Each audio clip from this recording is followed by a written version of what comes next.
وَمَا أَرْسَلْنَاكَ إِلَّا رَحْمَةً لِلْعَالَمِينَ.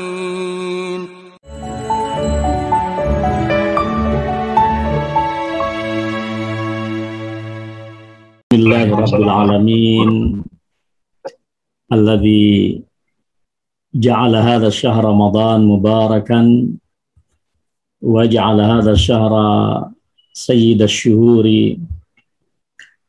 Ahmaduhu ta'ala rabbuna wa ashkuruhu fahuwa al-ghafur syakur.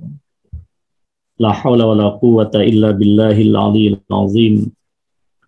Asyhadu an la ilaha illallah wahdahu la syarika lah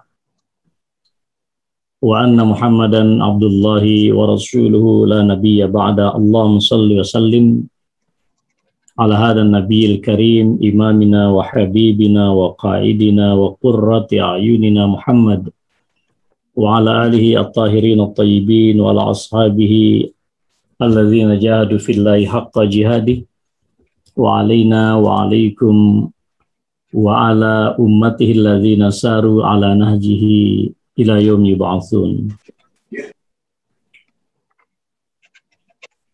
Yang saya hormati rekan-rekan direksi, para pimpinan di PTPM ya, kalau tidak salah. Rahimani wa rahimakumullah. Yang saya hormati juga tentu seluruh para mujahid ya, para pejuang, para karyawan di perusahaan ini. Mudah-mudahan senantiasa diberikan kekuatan zahir dan batin oleh Allah Subhanahu wa taala untuk dapat menjalankan amanah dengan sebaik-baiknya.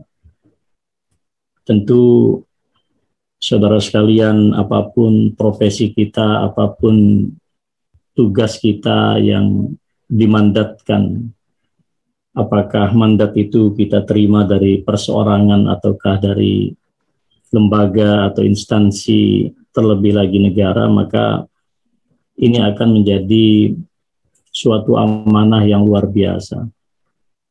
Karena ini adalah amanah, maka tentu rekan-rekan tidak boleh melalaikan dan tidak boleh melupakan bahwa semua ini adalah manifestasi dan perwujudan daripada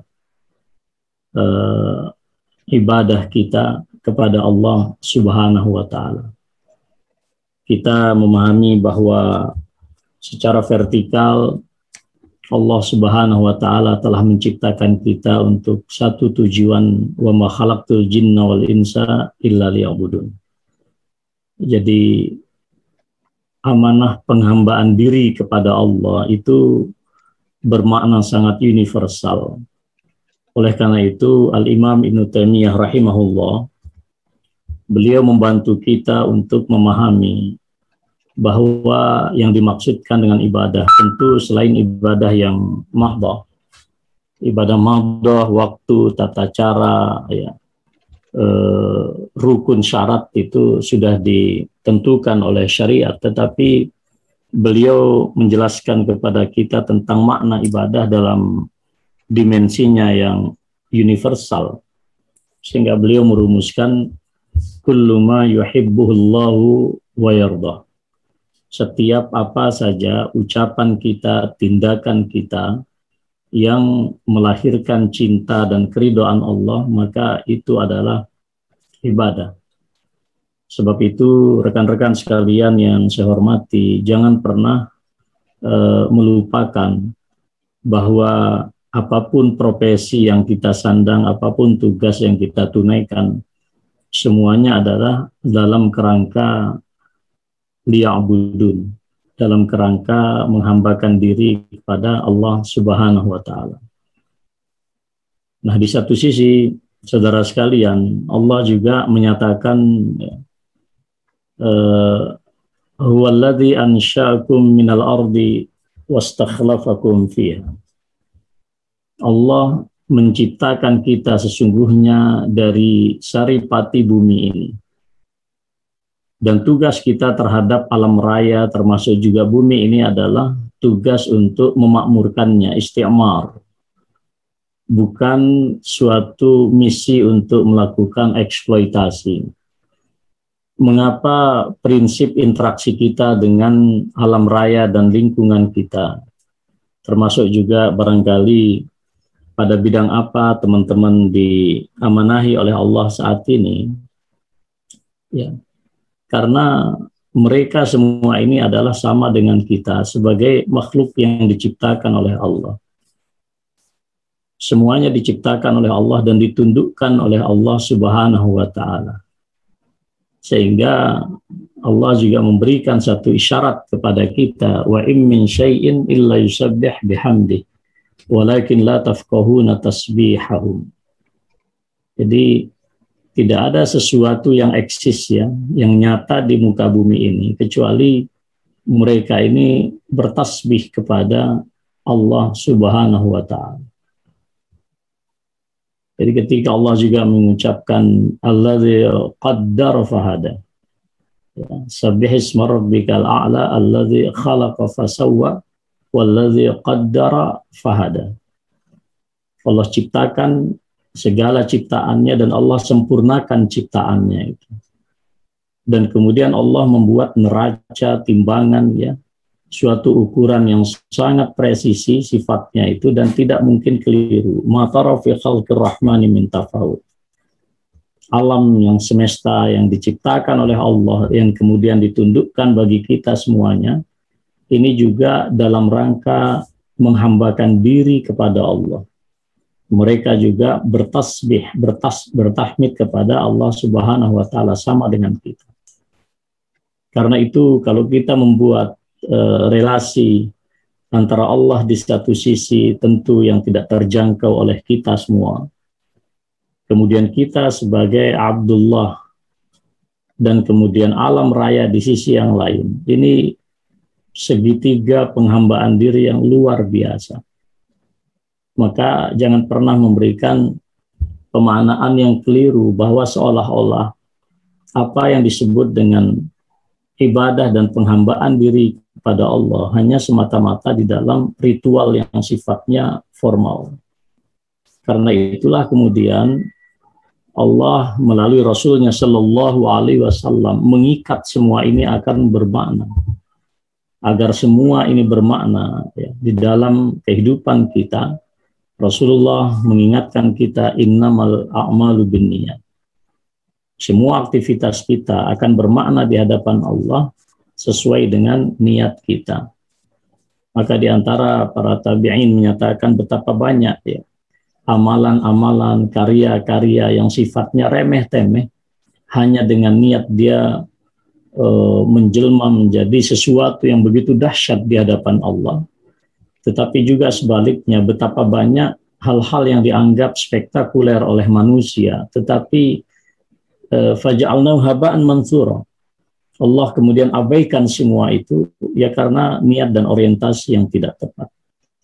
Demikian pula Rasulullah mengingatkan kita kullu amrin zibalin la yubda'u bil masmalah fahu aqta.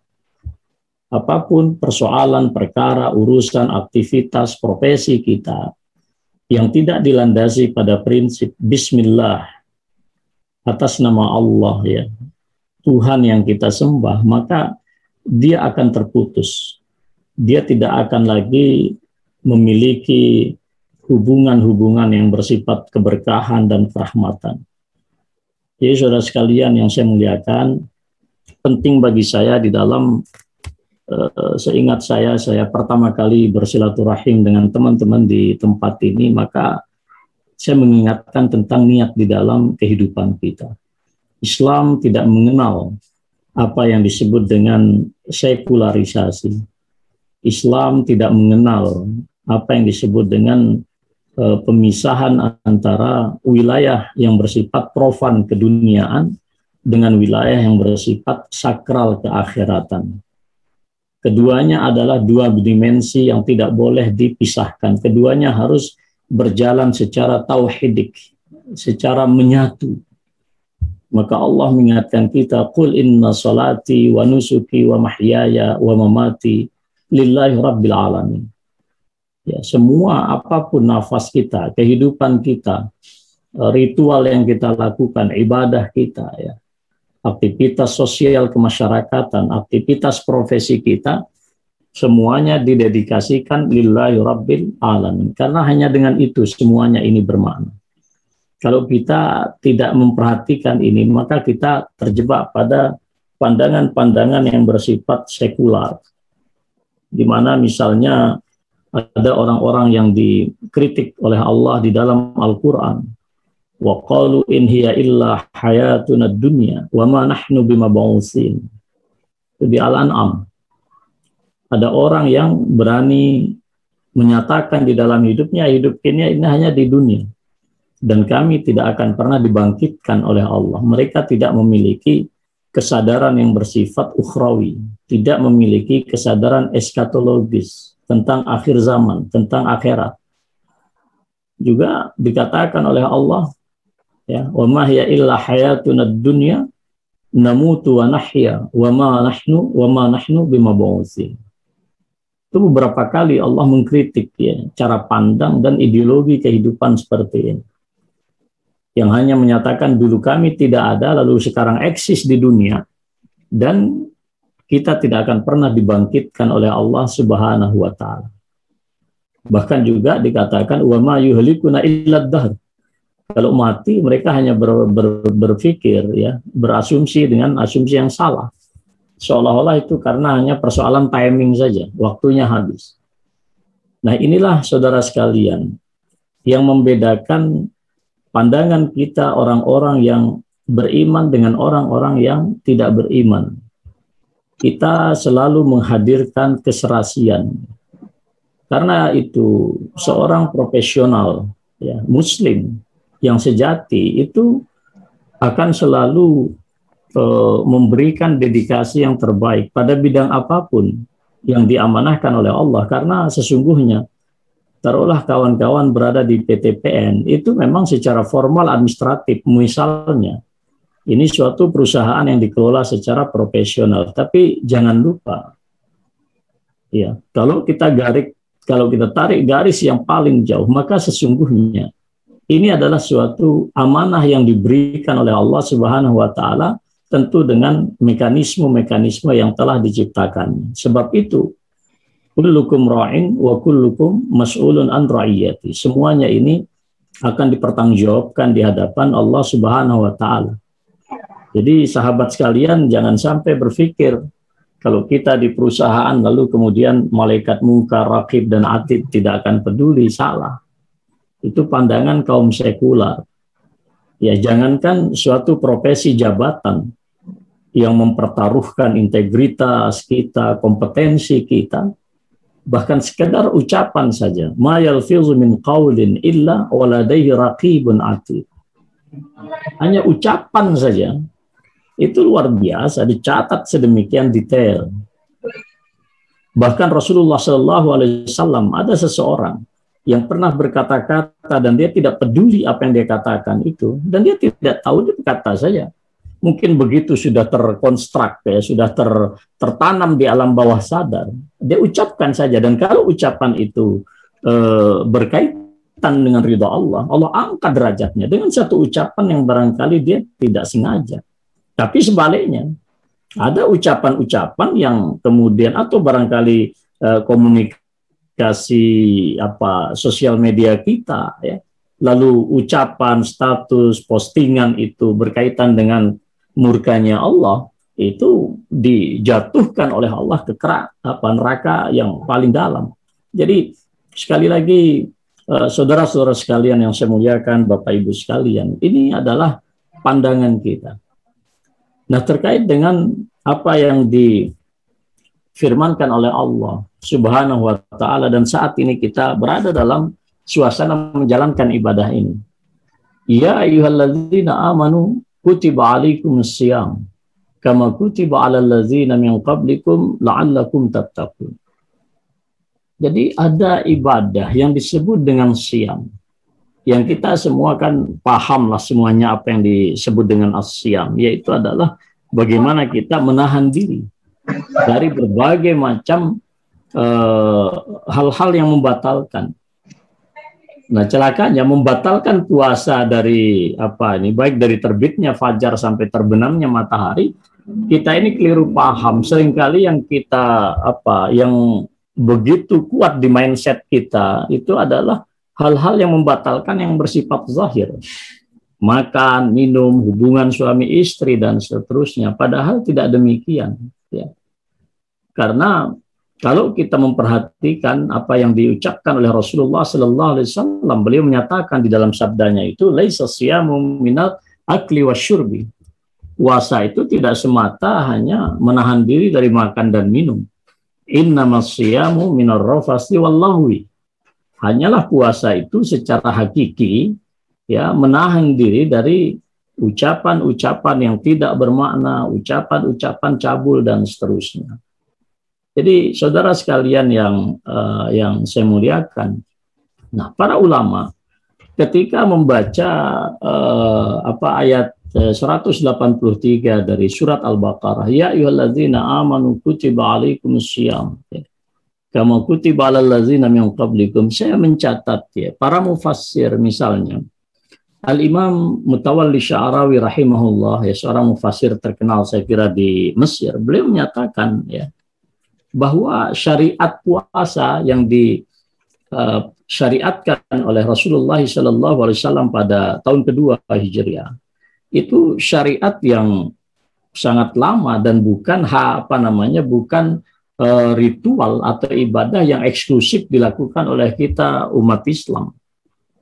Al-Imam Al-Alusi, ya, di dalam kitab beliau Ruhul Ma'ani, ini juga tafsir yang saya kira sangat penting dalam hazanah kita, syariat kita. Beliau mengatakan, ya, bahkan siam itu ada sejak Nabiullah Adam alaihissalam sampai kemudian syariatnya disempurnakan dengan diutusnya Nabiullah Muhammad sallallahu alaihi wasallam. Ya. Mengapa beliau berpandangan sedemikian rupa? Ya, ini Al-Imam Al-Alusi, beliau menyatakan karena Allah memilih diksi yang sifatnya umum. Kama kutiba 'alal ladzina min qablikum. Jadi orang-orang terdahulu secara universal itu sudah mengenal apa yang disebut dengan puasa. Jadi contoh yang paling dekat barangkali saudara sekalian yang saya muliakan, di dalam satu riwayat, ya, ketika Rasulullah Sallallahu Alaihi Wasallam baru saja berhijrah dari Mekah ke Madinah, berdasarkan hadis Ibnu Abbas radhiyallahu taala anhuma, ya, beliau mendapatkan orang-orang Yahudi di situ dalam keadaan melaksanakan ibadah puasa, ya. Jadi kita lihat di sini sampai-sampai ditanyakan kepada mereka, waktu itu syariat puasa siam Ramadan belum, tapi pada saat itu adalah Asyura misalnya, karena nanti syariat ini kan akan mengalami perkembangan di dalam sejarahnya itu. Hari apa ini? Maka mereka mengatakan hari yang baik. Hari di mana Allah Subhanahu wa taala menyelamatkan Bani Israel dari musuh-musuh mereka. Karena itu Nabiullah Musa berpuasa pada hari itu. Dan pada saat itulah Rasulullah menyatakan, ya, jika demikian, aku lebih berhak terhadap Musa daripada kalian. Kalau kalian saja menyanjung Musa sedemikian rupa, maka tentu aku seharusnya lebih lagi menyanjung Nabiullah Musa. Dan pada saat itulah beliau berpuasa dan memerintahkan para sahabat untuk juga berpuasa. Hadis riwayat Al-Bukhari. Ini satu fakta yang sangat dekat dengan kita, rekan-rekan sekalian. Juga kita baca di dalam tafsir Al-Imam Al-Maraghi, ya, Ahmad Mustafa Al-Maraghi, di dalam tafsir beliau yang terkenal, ya, beliau juga menyatakan bahwa puasa diwajibkan kepada umat terdahulu, ya. Ini untuk memberikan penekanan arti penting, ya, dan sekaligus memberikan dorongan psikologis bagi kita untuk mengamalkannya. Jadi saudara sekalian, ibadah puasa ini sangat unik, ya. Jadi begitu uniknya, ya, menurut Al-Imam Mustafa Al-Maraghi, ya, ini dilaksanakan juga oleh umat-umat terdahulu. Mengapa? karena memang akan melahirkan suatu perubahan ya, perubahan psikologis pada diri seseorang, dan perubahan-perubahan yang bersifat internal atau intrapersonal ini memang nanti akan lebih lagi memudahkan kita untuk melakukan berbagai macam kebaikan-kebaikan. Jadi saudara sekalian, rekan-rekan yang saya muliakan, sesungguhnya kalau kita membaca lebih lanjut lagi apa yang dijelaskan oleh para ulama kita, ya. Ini Allah Subhanahu wa Ta'ala memberikan satu mekanisme untuk mengingatkan kita agar kita ini manusia kembali kepada habitat asal kita. Habitat asal kita adalah kita begitu dekat dengan Allah. Bahkan ruh yang ditiupkan oleh Allah kepada kita itu adalah ruh yang diciptakan secara eksklusif, kalau boleh saya katakan. Ya, jadi wa nafakhtu fihi min ruhi. Allah ciptakan suatu ruh dan kemudian ditiupkan kepada Adam alaihissalam. Dari itulah inti kita. Bahkan pun juga faktanya kita berada di alam surga, kita hidup di surga. Sampailah kemudian terjadi peristiwa-peristiwa yang menjauhkan kita dari titik koordinat semula kita sebagai makhluk rohani, ya, tanda petik. Kita ini asal muasalnya ini habitatnya bukan habitat material. Kita ini adalah habitatnya habitat yang sangat suci, sangat sakral. Bahkan ketinggian daripada martabat Adam alaihissalam sampai Allah memerintahkan kepada para malaikat. Wa idh qulna lil malaikati isjudu li Adam. Ya, para malaikat diperintahkan untuk sujud kepada Adam, dan tentu kita paham meskipun itu bukan sujud untuk melakukan ibadah ritual kepada Adam, tetapi itu ta'ziman li sya'nihi. Ini sebagai suatu simbol betapa agungnya, betapa mulianya Adam alaihissalam, dan kita berada di tempat itu, dan kita berada juga di di titik koordinat itu.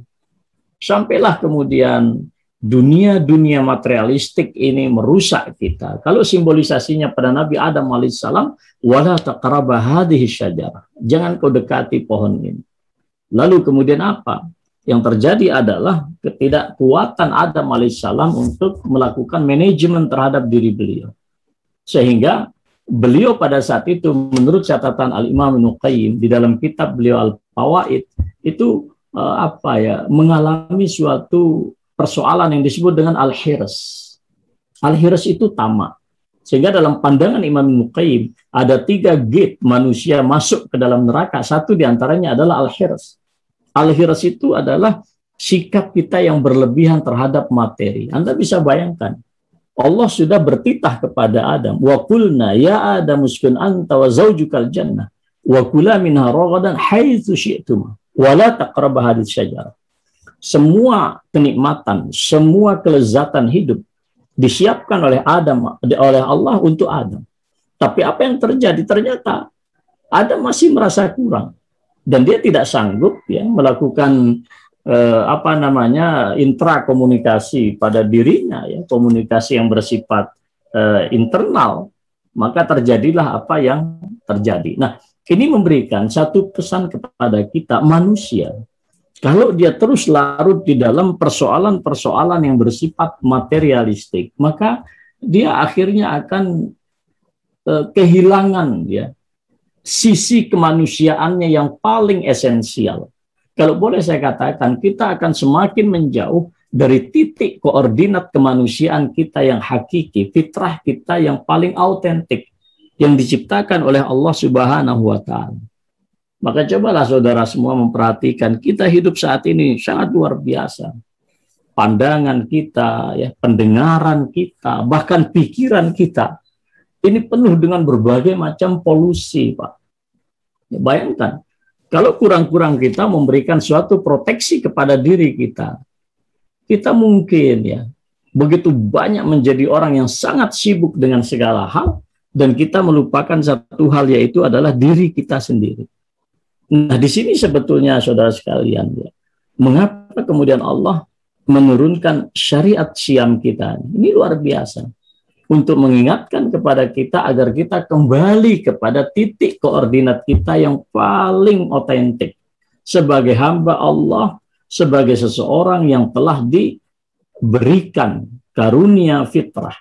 Fa'akim wajhaka lid-dini hanifa fitratallah allati fatara an-nasa 'alaiha la tabdila li khalqillahi dzalika ad-dinul qayyim. Jadi saatnya kita berdasarkan surat Ar-Rum itu tadi, kita menata ulang navigasi kehidupan kita ini. Orientasi kehidupan kita ini harus kita tata ulang. Apakah betul Allah yang sudah menjadi orientasi hidup kita ini? Apakah kita seperti Nabiullah Ibrahim, inni zahibun ila rabbi sayahdin. Aku sedang berpetualang menuju Allah. Dan Allah juga akan memberikanku petunjuk. Jadi saudara sekalian yang saya muliakan, jadi aspek-aspek materialistik yang seperti inilah kemudian yang menjebak manusia untuk keluar daripada titik koordinatnya yang asli. Maka Allah menyatakan la'allakum tattaqun. Jadi kalau kita membaca apa yang dijelaskan oleh para ulama agar kalian bertakwa, takwa ya dari yang sederhana saya sering menukil pandangan Al-Imam Ibnu Rajab Al-Hanbali misalnya. Beliau menyatakan takwa itu ya kesadaran yang di dalam diri kita itu kesadaran yang tidak pernah dibuat-buat, bukan kesadaran yang direkayasa, bukan kesadaran yang yang kamuflase, bukan. Tapi sungguh kesadaran yang asli betul di dalam diri kita yang mendorong kita untuk memproteksi diri kita ini dari berbagai macam jeratan-jeratan yang bersifat materi dan kebendaan itu. Kata beliau, anta ja'ala bainaka wa baina ma taqihi, ya, baina ma takhafuhu, ya, anta ja'ala bainaka wa baina ma takhafuhu wiqayatan taqika minhu. Ya, kemampuanmu untuk membuat suatu tameng, suatu perlindungan diri, suatu proteksi diri, ya, satu perisai diri yang bisa bisa melindungimu dari sesuatu yang kau takuti. Ya, tentu ketakutan kita yang terjauh adalah apa yang menurut Al-Imam Ibnu Rajab sebagai min azabihi wa iqabih. Ya, dari siksa Allah dan dari ancaman Allah Subhanahu wa taala. Lagi-lagi persoalan takut ini pun al-khauf minallah, rasa takut kepada Allah. Ini lagi-lagi saudara sekalian sesuatu yang bersifat memang eskatologis. Karena Allah tidak tampak di hadapan kita. Meskipun Rasulullah Shallallahu alaihi wasallam sudah mengajarkan kita bagaimana kita ini agar ihsan. Anta budallah ka'annaka tarah, fa in lam takun tarah fa innahu yarak. Ya, engkau menghambakan diri kepada Allah, engkau beribadah kepada Allah seolah-olah engkau melihat Allah. Ini komunikasi yang bersifat intrapersonal, meta komunikasi kalau orang komunikasi bilang. Supra komunikasi. Betul-betul kita sedang ya sepertilah apa yang dikatakan oleh oleh para ulama kita.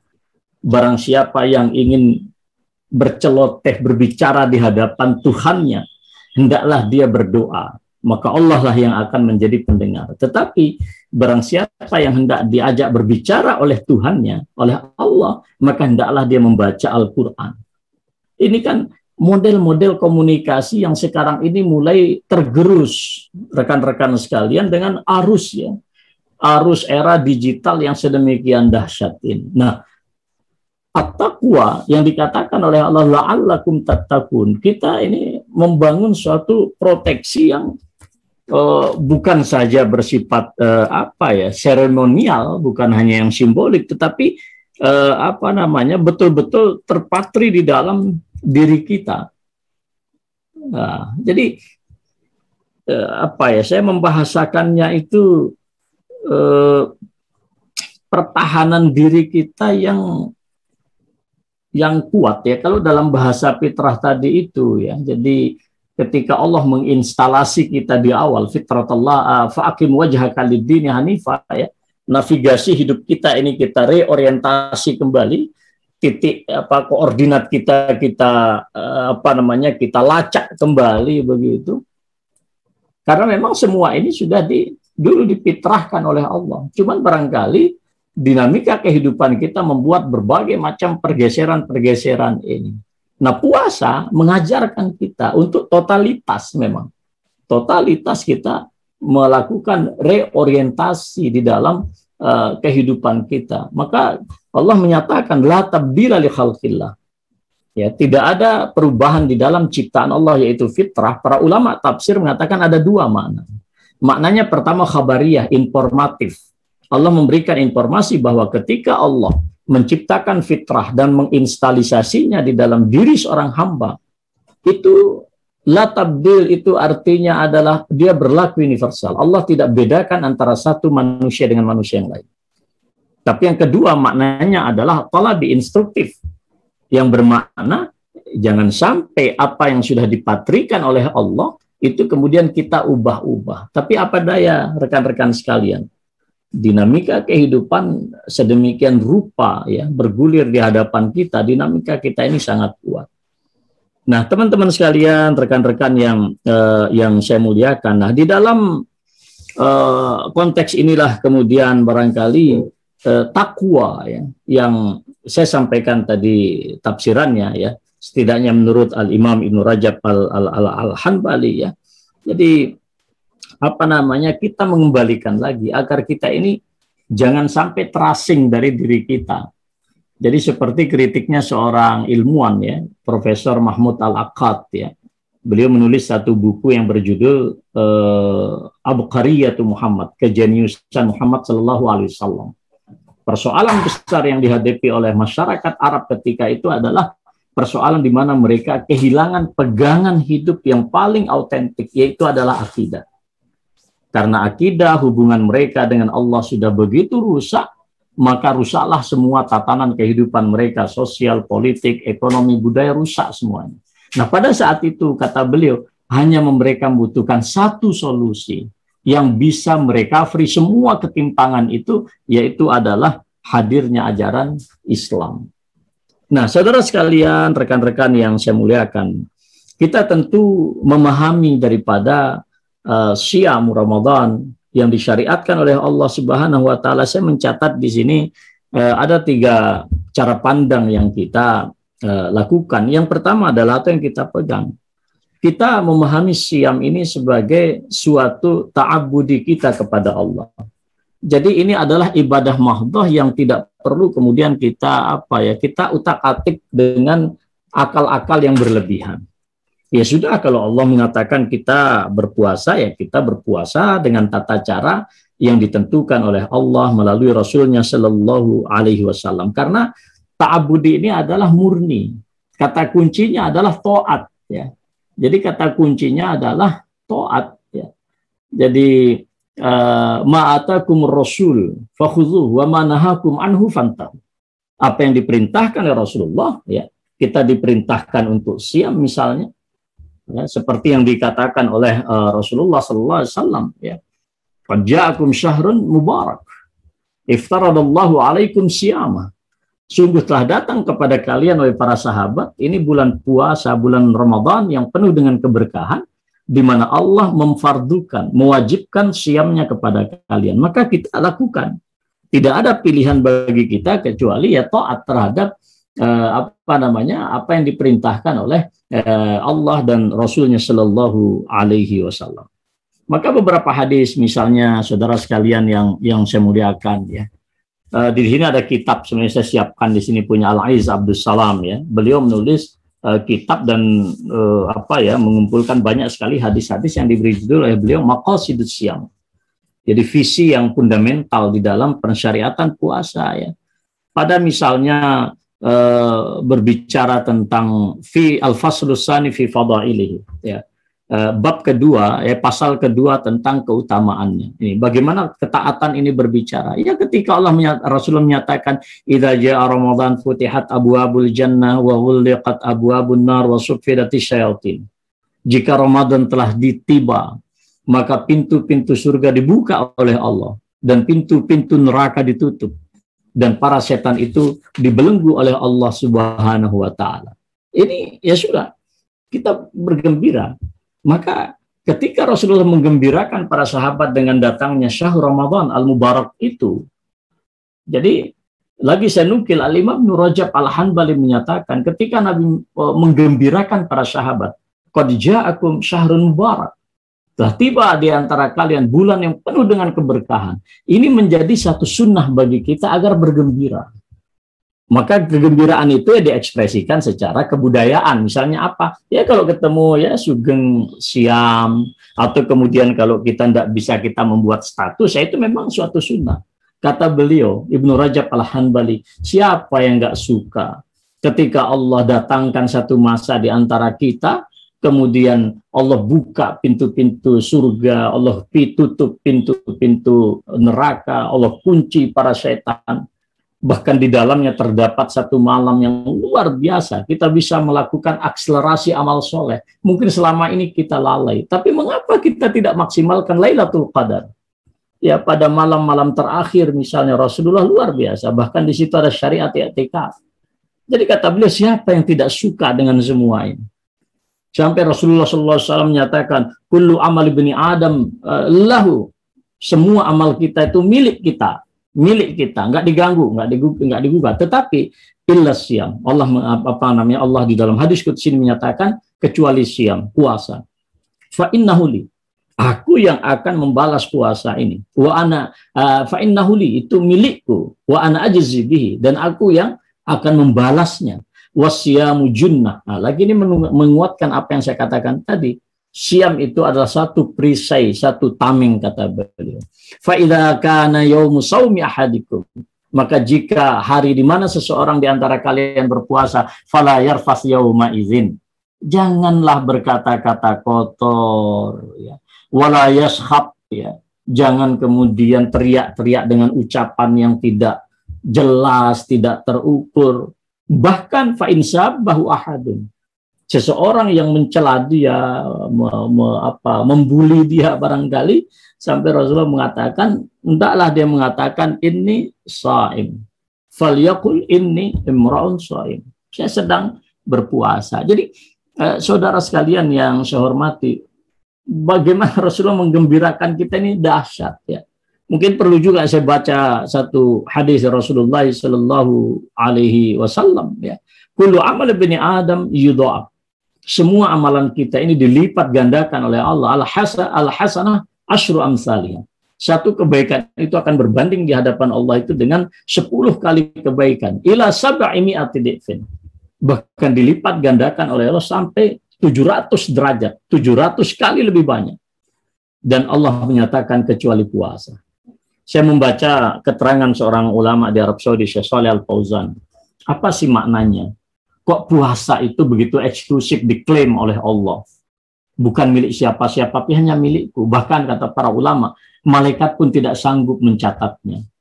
Saya kira bagus sekali penjelasan beliau, saya sempat baca. Beliau mengatakan, saudara sekalian, besok di akhirat kita nggak tahu.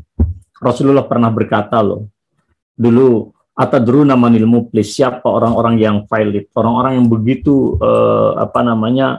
merugi di dalam kehidupannya. Yaitu adalah siapa? Orang-orang yang datang dengan banyak sekali kebaikan, lalu kemudian di hadapan Allah dia merasa semua masuk surga. Ada orang yang datang kepada Allah mengadu, ya Allah, orang ini pernah melecehkan saya, ya Allah, orang ini pernah korup terhadap harta saya, ya Allah, orang ini pernah menzalimi saya. Semua diambil, semua diambil. Sampai orang yang terakhir mengadu kepada Allah nggak ada lagi kebaikan. Maka keburukan orang mengadu ditimpakan kepada dia, dilempar ke neraka. Ada satu rahasia, kecuali puasa. Puasa masuk di dalam pengecualian itu yang tidak akan tersentuh. Jadi saudara sekalian yang saya muliakan, tentu ada beberapa makna lain yang disampaikan oleh para ulama kita, tetapi ini menginspirasi kita semuanya bahwa inilah makna daripada siam yang ta'abudi. Poin yang kedua, saya ingin melihatnya dari perspektif yang bersifat burhani, ta'akuli. Jadi memang tidak ada syariat di dalam Islam, saudara sekalian, kecuali dia itu ingin diarahkan oleh Allah dan ditujukan oleh Allah Subhanahu wa Ta'ala untuk melahirkan suatu maslahat dalam kehidupan kita. Demikian pula suatu syariat yang ditetapkan oleh Allah pasti akan menghilangkan, ya, mengeliminir berbagai macam kemudaratan di dalam hidup kita. Saya kira di dalam catatan saya ya, karena ada 4 halaman saya sempat bikin tulisan di sini ya. Jadi ada banyak riset, ada banyak penelitian, dan saya tadi membaca Torya juga disampaikan oleh panitia. Ternyata nanti ada juga kawan kita yang lain akan berbicara kesehatan dari aspek misalnya medis ya. Itu saya kira luar biasa. Tidak mungkin salah. Orang-orang yang sehat itu memiliki tradisi yang luar biasa di dalam persoalan puasa ini. Setidaknya kata satu penelitian itu 30 hari dalam setahun, 8 kali dalam sebulan. Nah, itu 8 kali dalam sebulan itu kan sudah setara dengan Senin Kamis selama 4 minggu, udah 8. Kalau kurang lagi kita bisa nambah lagi dengan misalnya Ayyamul Bid 13, 14, 15. Jadi tradisi ini luar biasa, bahkan banyak saya kira teman-teman, rekan-rekan sekalian bisa membaca lah itu ya, bagaimana pandangan sains terhadap puasa ini. Tetapi ini bukan segala hal. Ya, jadi pandangan-pandangan sains seperti ini saya kira bukan menjadi maqasidus syariah, bukan tujuan fundamental, tetapi ini adalah sisi lain, hikmah yang dilahirkan oleh puasa, sehingga sebagai orang beriman, kita ini mantap betul bahwa syariat kita ini betul-betul relevan dengan dunia ilmu pengetahuan yang dicapai oleh umat manusia. Saya kira semua syariat juga demikian. Nah, kemudian poin yang ketiga, yang tidak kalah pentingnya saudara sekalian yang saya muliakan, ini adalah pada aspek al-ihsan. Jadi puasa ini, siam kita ini harus melahirkan apa yang disebut dengan at-takhalluqi. Jadi okelah kita sudah tidak makan, tidak minum, kita menghindari lagi semualah hal-hal yang membatalkan siam kita. Bahkan kita paham secara rasional, argumentatif, penjelasan ilmiah, macam-macam kita kuasai itu. Tapi ada satu hal yang lebih penting, yaitu adalah makna siam itu sudah terintegrasi di dalam perilaku moral kita. Ini yang saya kira, saudara sekalian, ini berat sekali kita ini. Ya. Kalau kita perhatikan ya, sampailah kemudian para ulama mengatakan, lam yushra' as-shaum li ta'zibil muslim. Puasa itu disyariatkan bukan untuk menyiksa fisik kita, bukan. Ya. Kalau kita perhatikan misalnya ya, kalau kita perhatikan misalnya ada hadis Rasulullah Shallallahu Alaihi Wasallam, man lam yada' qaula zur wal amala bihi falaysa lillahi hajatun fi an yada' ta'amahu wa syarabah. Jadi barang siapa yang berpuasa dan tidak sanggup meninggalkan perkataan perbuatan dusta, Allah nggak butuh dia meninggalkan makannya pada hari itu. Allah nggak butuh. Jadi kan aktivitas fisik itu bukan visi utama, ya kan? Walaupun tentu kita tidak bisa meninggalkan itu, kan itu syariat. Tetapi kalau hanya berhenti di situ, maka Rasulullah sendiri yang menyatakan, laisa siyamu minat ta'ami wasyurbi. Puasa itu hakikatnya bukan meninggalkan makan dan minum.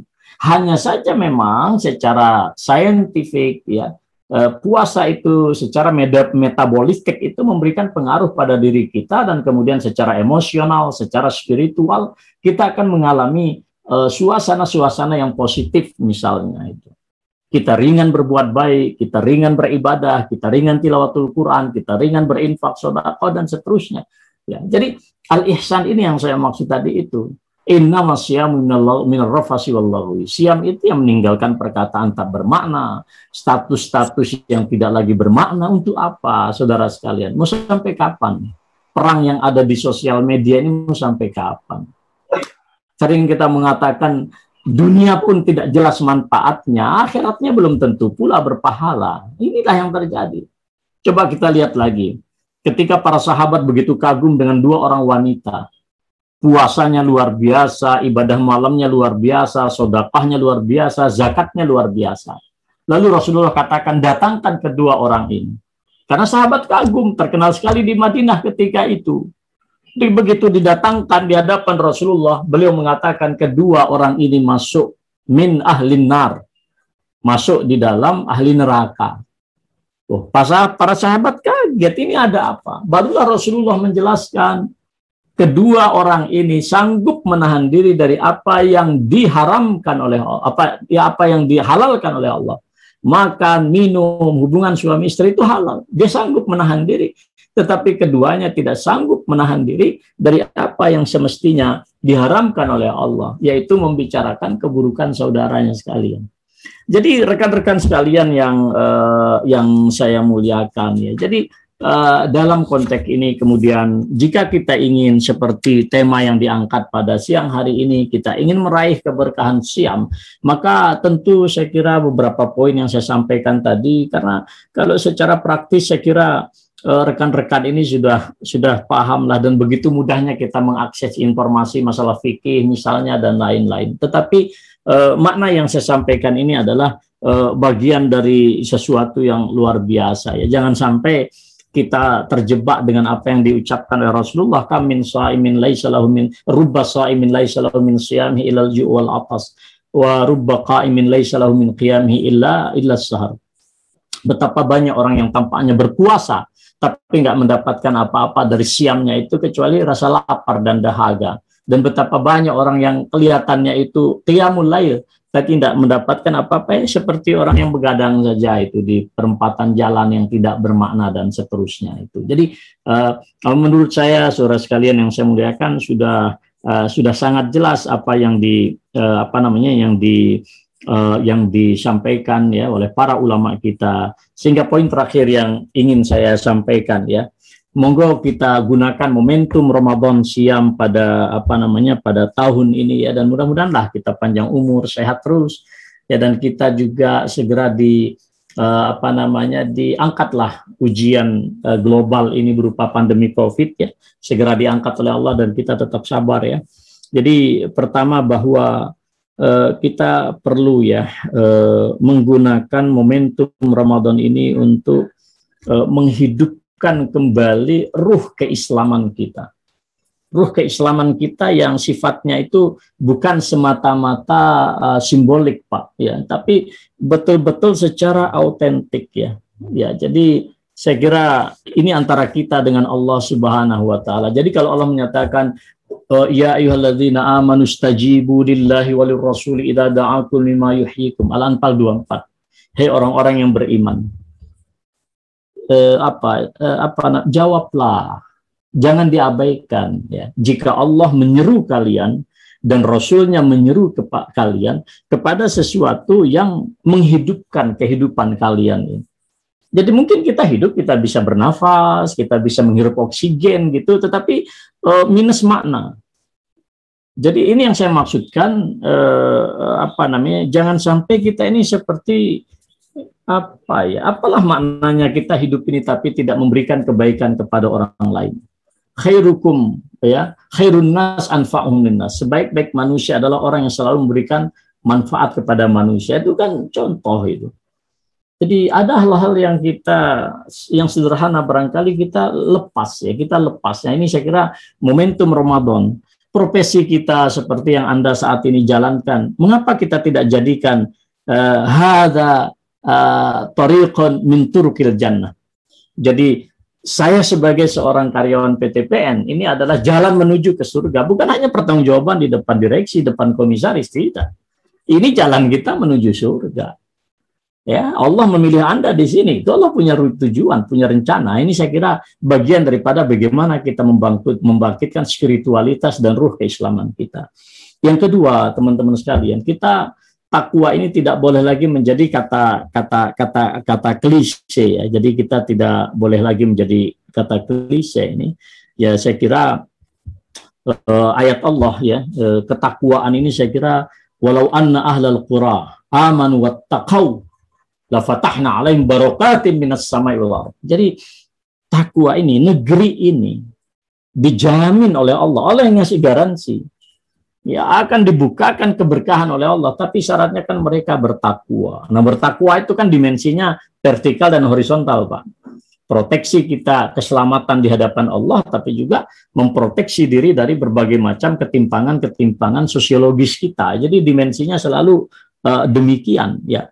Jadi takwa itu pula yang menjadi tujuan puasa. Wa idza aradna an nuhlika qaryatan amarna mutrafiha fa fasaqu fiha fa haqqa 'alaihal qaul fadammarna tadmira. Jadi kerusakan di satu kaum itu ya memang itu tadi kehilangan makna daripada at-taqwa. Nah, oleh karena itu takwa dalam konteks ini harus konkret di dalam bentuk, tadi saya katakan menemukan kembali titik koordinat kita, yaitu adalah kesucian jiwa kita yang sering dikenal dengan tazkiyatun nafsi. Disitulah kita mendapatkan mengaktifkan kembali hati kita yang mungkin selama ini sudah mati gitu.